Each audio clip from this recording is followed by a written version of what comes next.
እንግዲህ ጋሽዬና ሄርሜላ ተጣሉ። በምን ምክንያት እንደተጣሉም በዚህ ቪዲዮ ላይ የምነግራችሁ ይሆናል። እንግዲህ እንደሚታወቀው ሄርሜላ አብርሽ ወደ ቡታጀራ አስልካው ነበር ማለት ነው። በቡዜና በሄርሜላ ወንድም ምክንያት ማለት ነው አስልካው ነበር። ነገር ግን ለካሷ ሴራ አስባ ነው። ለካሷ ሌላ ሴራ አስባ ነው አብርሽ ላይ እንጂ ፈልጋ አይደለም ማለት ነው። ልክ አብርሽ ወደ ቡታጀራ ሲሄድ እሷም ተከትለው ቡታጀራ ሄዳ ነበር። ከዛን ጋሼ አገኟትና ሁለተኛ ቤት እንደመጪ ለምን አባሽ ነው የመጣሽው ቤቴ አሁን ትዳራቸውን በጠበጥ ብለሽ ወደኔ መጣሽ ብለዋት እንግዲህ ተደባደቡ። ያዟትና ሊመቷት ሲሉ ነው ኤፍሬምና አብርሽ መሀላቸው ገብቶ ያገላገላቸው ማለት ነው። ደግሞ ብላ ወደ ጋሽዬ ሄደች። እሺ አብርሽ ይሁን የሩታ ይሁን ብላ ከትልቅ ሰው ጋር ብላ ከጋሽዬ ከአብርሽ አባት ጋር ራሱ ልትደባደብ ነው ማለት ነው። በጣም ውርደታም ናት እውነት ለመናገር ሄርሜላ በጣም ውርደታም። በቃ ከሷ ጥሩ ነገር ምንም ምንማረው ነገር የለም። እኛ ከሷ ምንም ጥሩ ነገር እውነት ለመናገር ምንማረው ነገር የለም። እስኪ እናንተ ኮሜንት ላይ እስኪ ጥሩ ነገር ከሷ ከተማርን ኮሜንት ላይ እስኪ እናንተ መጻፋችሁን እንዳረሱ እውነት ለመናገር ከሆነ አስቀምጡልኝ ኮሜንት ላይ።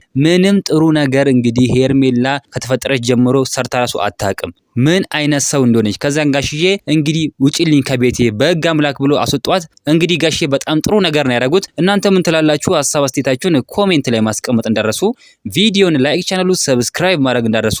በሌላ ቪዲዮ እስከምንገናኝ በያላችሁበት የዓለም ዳርቻ ሰላማችሁ ብዝት ይበልልኝ። ደህና ሁኑልኝ።